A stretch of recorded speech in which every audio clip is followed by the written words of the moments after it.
Bonjour, je suis Joski Edzo, de nationalité gabonaise, en troisième année de droit des entreprises à l'Université Mondiapolis de Casablanca. J'ai obtenu mon bac littérature et philosophie. L'amour du droit me vient de mon amour déjà pour les débats télévisés.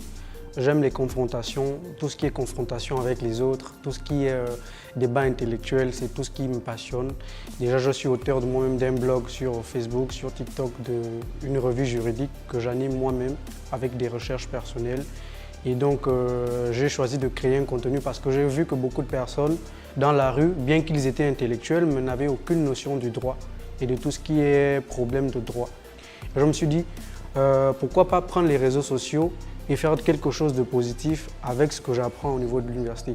Et c'est pour cela que j'ai choisi le droit, parce que beaucoup de personnes ont un besoin réel de droit, mais ont des difficultés à accéder au personnel de droit parce qu'ils sont essentiellement coûteux. Donc voilà comment j'ai choisi le droit, pour vulgariser le droit, pour faire ma passion, exercer le débat avec les autres. Le choix du Maroc, comme j'aime le dire, c'est d'abord des relations, parce qu'avant de choisir un pays, il faut quand même regarder si vous avez une représentativité diplomatique dans ce pays. J'ai vu qu'on avait de très bonnes relations avec le Maroc.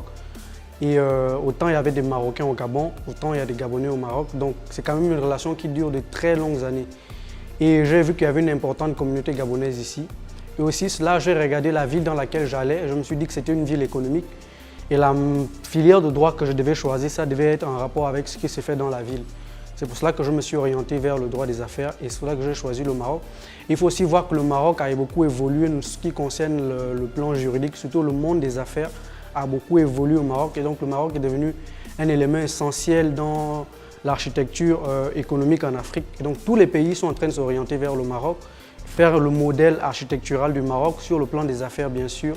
Et donc je me suis dit pourquoi pas choisir le Maroc et voilà, peut-être trouver des opportunités dans ce pays. L'Université Mondiapolis, c'était un choix qui m'a été conseillé par des personnes qui étaient déjà au Maroc et qui avaient sans doute eu des expériences au niveau de l'université. On m'a parlé des enseignants, on m'a parlé de cette facilité à intégrer le monde professionnel, notamment par les enseignants qui sont au niveau de l'Université Mondiapolis, qui sont aussi des professionnels. C'est pour cela que aussi à cause de l'histoire de l'université, je me suis rapproché.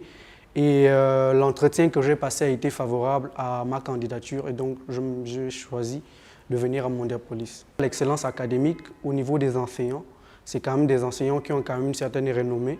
Je prends le soin moi-même d'aller fouiller souvent quand on reçoit un enseignant, de fouiller son profil et parfois je suis surpris de la qualité de leur CV et du niveau de conférences qu'ils animent à travers le Maroc ou à travers l'Afrique. Autre chose, c'est le plan infrastructurel. J'ai vu que l'Université Mondiapolis mettait à disposition des salles d'informatique, une bibliothèque et une bibliothèque aussi numérique. Ça veut dire que depuis la maison et aussi avec l'assistance en ligne, des cours en ligne, lorsqu'un étudiant est parfois indisponible, l'université se déploie à mettre une assistance en ligne, un suivi. Et la position géographique de l'université au niveau de Casablanca, ce n'est pas une université qui est reculée. Elle est au centre de la ville, ce qui fait en sorte que au niveau de tous les quartiers, on peut facilement accéder avec la commodité des transports, le tram, le bus et les taxis. Et voilà. Et il faut parler aussi de la vie associative, la vie estudiantine au niveau de Mondiapolis. Il y a assez de clubs, tous les clubs, en fonction de ce que vous voulez faire. Il y a des clubs, des associations, des nationalités, des Ivoiriens, des Gabonais. Donc je suis moi-même le président de l'association des Gabonais. Et il y a aussi les clubs de recherche, des clubs d'anglais et voilà, des débats qui sont au niveau de la salle séminaire. Au niveau de la bibliothèque, on a ce qu'on appelle la table ronde des étudiants au niveau de la bibliothèque qui se fait sur des termes d'actualité, qui se fait sur des thèmes de recherche proposés par des étudiants, animés par des étudiants et encadrés par des étudiants. C'est pour cela que si vous voulez venir à Mondiapolis, ce sont entre autres des avantages qui peuvent vous permettre de rester. L'intégration s'est super bien passée au niveau de Mondiapolis parce que dans ma tête, je me suis dit, bon, si je vais au Maroc, je ne vais pas nécessairement marcher ou m'asseoir seulement avec des Gabonais ou des gens qui me ressemblent. Je vais m'asseoir avec des gens pour apprendre de nouvelles connaissances, pour avoir de nouveaux amis et ne pas rester sur cette barrière de langue. Donc un des premiers amis que j'ai eu, c'était un Marocain et qui m'a orienté tout de suite vers les marchés. C'est la première chose que je conseille à quelqu'un quand il arrive, c'est d'avoir un ami qui connaît les marchés, qui peut discuter les prix des articles, les premiers articles que vous voulez acheter. Il faut nécessairement avoir quelqu'un qui est de la ville ou du pays avec vous et qui m'a amené chez lui. La première fois que j'ai mangé des plats marocains, c'était chez mon ami, sa mère qui nous a reçus et qui nous a pris comme si on était ses enfants. Et c'est la chose qui m'a vraiment le plus touché.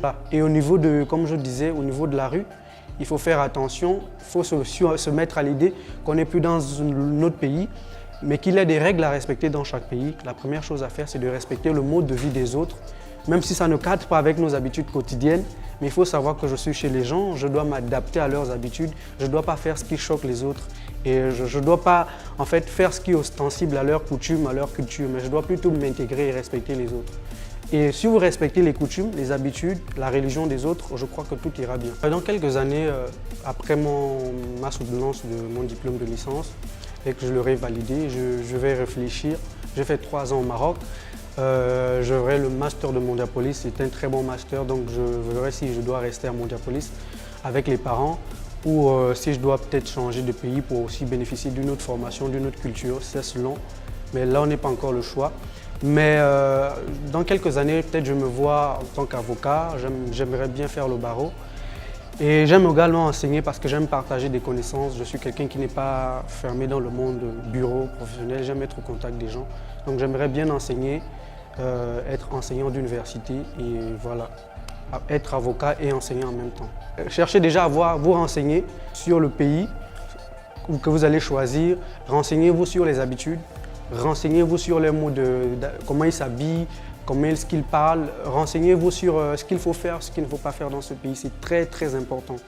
Parce qu'après, quand on arrive souvent dans un pays, on se voit que les habitudes qu'on a ramenées de chez nous ne cadrent pas avec ce pays et on se dit qu'ils sont mauvais. Non. Par contre, c'est nous qui n'arrivons pas à comprendre comment les autres vivent. Et du coup, le meilleur conseil, allez sur Internet, tout est disponible sur Internet. Comment les gens vivent au Maroc, vous allez trouver des habitudes, vous allez trouver la religion, vous allez trouver des habitudes, ce qu'il faut faire, ce qu'il ne faut pas faire.